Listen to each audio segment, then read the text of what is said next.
After months of someone stealing my lunch at work, I decided to take matters into my own hands, but I never expected it would land one of my coworkers in the hospital and put my job on the line. For the past 3 months, someone at my job has been consistently stealing my food that I bring from home. I work at a mid-sized marketing firm, Sullivan & Associates, where I'm a graphic designer. The office is nice enough, with an open floor plan and those motivational posters everywhere that say things like teamwork makes the dream work. But let me tell you, there's nothing team-like about stealing someone's lunch. I'm Tom, by the way. Just your average 32-year-old guy trying to save some money by bringing lunch from home instead of splurging on takeout every day like most of my coworkers do.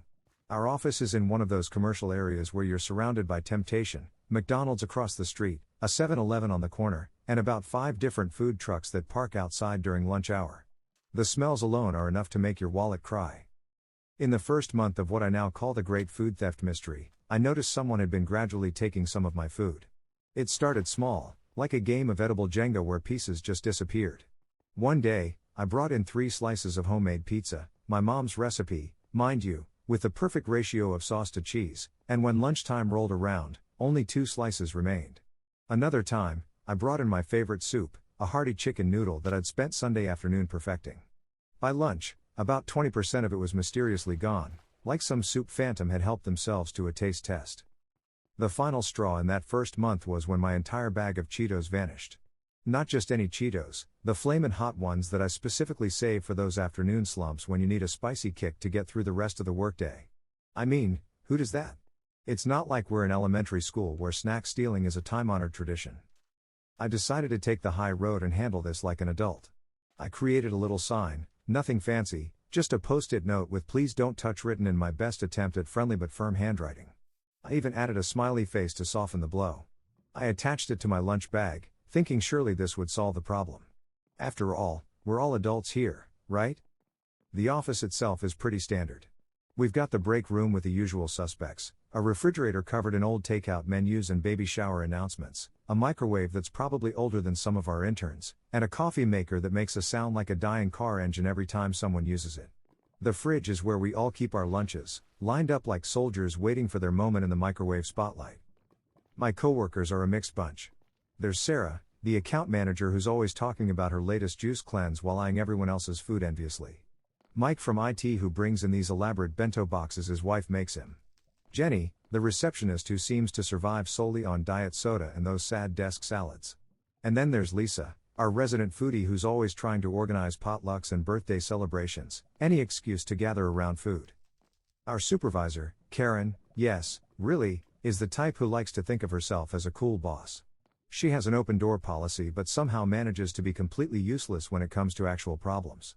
Her office is right next to the break room, so you'd think she'd notice if someone was regularly stealing food, but apparently, that's beneath her pay grade. In the second month, something interesting happened. At the start of the month, my food remained untouched, like my little sign had cast some sort of protective spell. I started to relax, thinking maybe the food thief had developed a conscience or found a new victim. But then, gradually, it started again. First, it was just a few grapes from my lunch.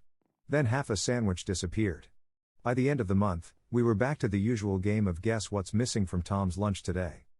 During this time, I started noticing little things. Like how Emily from accounting always seemed to be in the break room when I went to put my lunch in the fridge, even though she usually ate at her desk. Or how Rachel, one of our newer designers, would make comments about how good my food smelled when I'd heat it up. I didn't want to become paranoid, but I found myself watching my coworkers like a hawk, trying to catch any guilty expressions when food was mentioned. I even started varying my routine. Sometimes I'd put my lunch in the fridge super early, before most people arrived. Other times I'd wait until mid-morning. I tried different spots in the fridge, top shelf, bottom shelf, hidden behind the giant jar of pickles that had been there since who knows when. Nothing seemed to deter my mysterious food thief. At the beginning of the third month, I decided to be direct about it. I gathered my courage and started asking around. I approached each of my coworkers individually, trying to be casual about it. Hey, I've noticed some of my food going missing. You wouldn't happen to know anything about that, would you? The responses were pretty much what you'd expect. Sarah looked offended that I'd even ask and launched into a lecture about her new keto diet. Mike shrugged and said he barely had time to eat his own lunch, let alone someone else's. Jenny just blinked at me over her diet soda and mumbled something about bringing her own food. Lisa suggested we have a meeting about office food etiquette, complete with snacks, of course. Most of us take our lunches separately anyway. Some eat at their desks, headphones on, scrolling through their phones. Others disappear to the local cafes or take walks. A few gather in the break room, but it's usually the same small group. So it was kind of believable that no one had seen anything suspicious. Getting nowhere with my investigation, I reluctantly joined the takeout crowd. For a while, I became a regular at McDonald's, joining the line of office workers on their lunch pilgrimage across the street. Other days, I'd trudge to 7-Eleven, telling myself that a hot dog and a big gulp wasn't the worst lunch in the world. But my wallet definitely felt the difference. I'm not made of money, and spending $10 to $15 on lunch every day adds up fast. We're talking about 10 to 12 days per paycheck cycle, which is 14 days for us, and that's a significant chunk of change when you're trying to save up for a new car. That's when my friend Alexis told me about this reel she saw. She was over at my place one evening, listening to me rant about the whole situation for probably the 100th time. You know, she said, scrolling through her phone, I saw this video where this girl had the same problem. She put laxatives in her food to catch the person who was stealing it. Now, I'm not usually the type for revenge plots, but at this point, I was desperate. The next day, I brought in my usual lunch, a chicken sandwich, some chips, and a brownie for dessert. But this time, the brownie had a special ingredient. I used over-the-counter laxatives, mixing them into the batter before baking. I told myself it was just an experiment, that maybe nothing would even happen. What I wasn't expecting was the chaos that ensued. Around 2 p.m., there was a commotion in the office. Rachel, the new designer I mentioned earlier, was having some kind of reaction. At first, people thought she was just feeling sick, but then it became clear it was more serious than that. Her face was swelling up, and she was having trouble breathing. Someone called an ambulance, and the next thing we knew, Rachel was being wheeled out on a stretcher. It turned out she had an allergic reaction to one of the ingredients in the brownie, specifically, the nuts I had added to the batter. I hadn't even considered that possibility when I made my laxative lace trap. The guilt hit me immediately, but it was mixed with a strange sense of satisfaction at finally knowing who the food thief was. After work, pretty much everyone decided to go visit Rachel in the hospital. It was awkward, to say the least. We all crowded into her hospital room, me, Sarah, Mike, Jenny, Lisa, and a few others from the office. Rachel was lying there in the hospital bed, looking pale but otherwise okay, hooked up to N4 and one of those beeping monitors. That's when I decided to come clean. I need to tell you all something, I said, my heart pounding. The brownie Rachel ate. I put laxatives in it. It was my food she took from the fridge. The reaction was immediate. Sarah gasped dramatically like she was in some daytime soap opera. Jenny nearly choked on her ever-present diet soda. Lisa's eyes went wide, and Mike just stood there looking uncomfortable. Out of our group of 8, 6 of the girls immediately turned on me. They started talking all at once, calling me everything from psycho to attempted murderer. Only 2 people weren't completely against me. Mike, the guy from IT, quietly said, well, she shouldn't have been touching your food to begin with. And Jenny, surprisingly, just shrugged and muttered something about karma. Rachel, for her part, looked both embarrassed and angry. I can't believe you'd do something like this, she said, her voice hoarse. I could have died. I told her I hoped she'd get better soon, but I didn't apologize for what I did. Maybe that makes me a bad person, but I figured she had been stealing my food for months despite my clear please don't touch sign. As far as I was concerned, she brought this on herself. The next day was my day off, but I couldn't escape the drama. Karen, our supervisor, called me.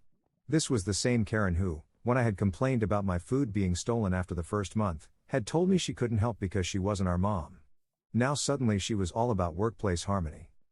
Tom, she said, her voice doing that thing managers do when they're trying to sound authoritative but also approachable, we need to talk about what happened yesterday. I braced myself for a lecture about professionalism and workplace safety. You need to apologize to Rachel, Karen continued.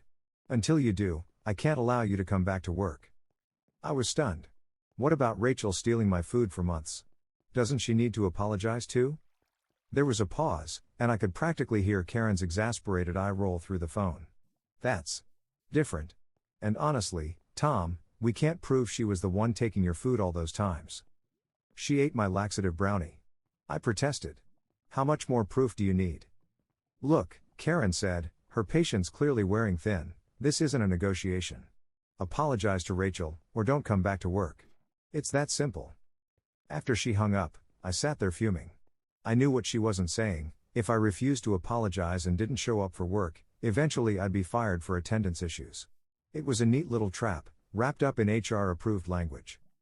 Just when I thought things couldn't get more frustrating, I got a text from Karen. To clarify, Rachel doesn't need to apologize. It's at her discretion if she chooses to apologize or not for taking your food. The double standard was infuriating. Apparently, in the corporate world, stealing someone's lunch for months is fine, but defending your food with laxatives is a firing offense. Later that day, Mike texted me. He'd been at work and overheard some of the girls talking. Apparently, Rachel was considering taking legal action against me for, in her words, attempting to kill her. The dramatic irony of someone who had been stealing my food for months suddenly playing the victim was not lost on me. I spent the rest of my day off Googling things like, is it illegal to put laxatives in your own food, and what to do if someone sues you for food tampering. The results were not encouraging. Most legal websites seem to agree that while it's not illegal to add laxatives to your own food, intentionally setting a trap for someone could be considered assault. But here's the thing that kept nagging at me: my "please do not touch" sign never left my food. Even when the stealing had temporarily stopped in the second month, I kept the sign there. When Rachel took my laxative-laced brownie from my clearly labeled bag, she had to ignore that sign once again. Surely that had to count for something, right? The next few days were tense. I hadn't gone back to work yet, stuck in this strange limbo of whether to apologize or stand my ground. Karen, who I should mention is not just our supervisor but also our entire HR department, gotta love small companies, kept sending me increasingly pointed messages about doing the right thing and being the bigger person. My coworkers were divided into camps.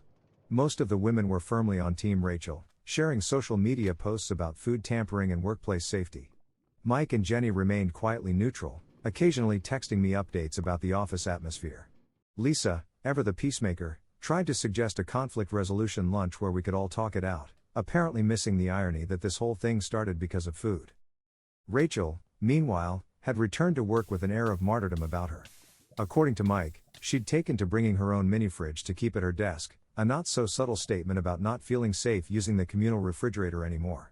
She'd also started a food diary documenting everything she ate, presumably as evidence for her potential lawsuit.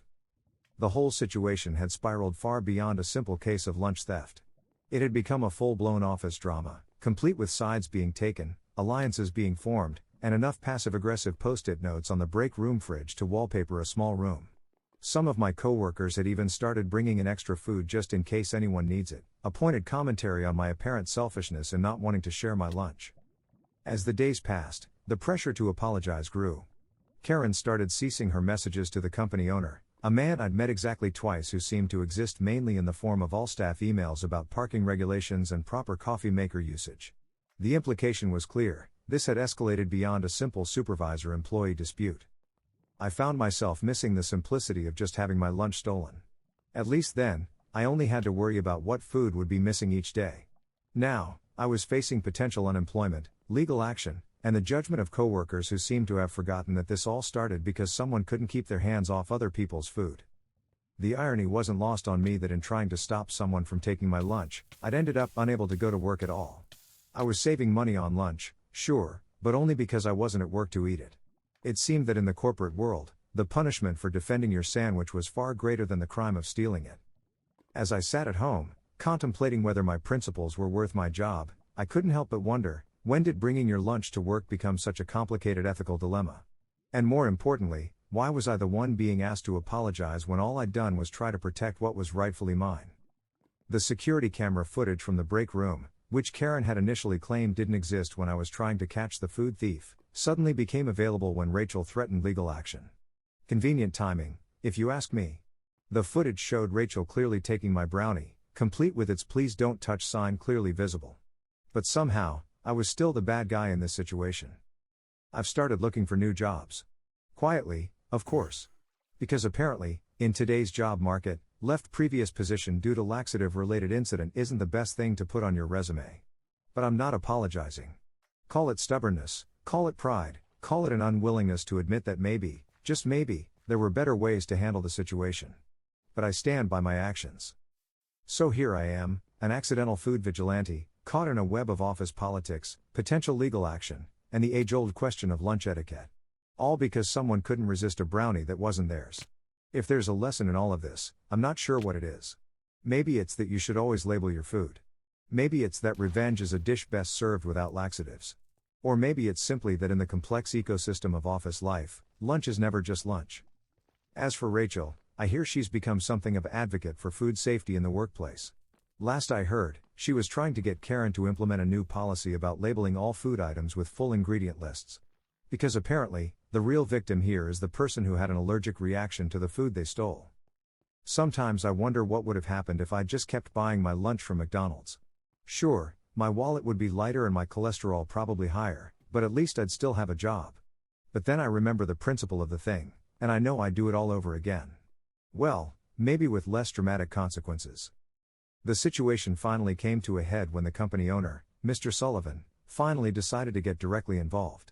He called me into a meeting, my first time in his office since my initial interview. The room was all mahogany and leather, like stepping into a time capsule from the 1980s. "Tom," he said, peering at me over his reading glasses, "this has gone on long enough. I've reviewed the security footage, read Karen's reports, and spoken with Rachel. This situation has disrupted our workplace significantly." I braced myself for the firing I was sure was coming. "However," he continued, surprising me, "I've also noticed that Rachel has been taking other people's food for months.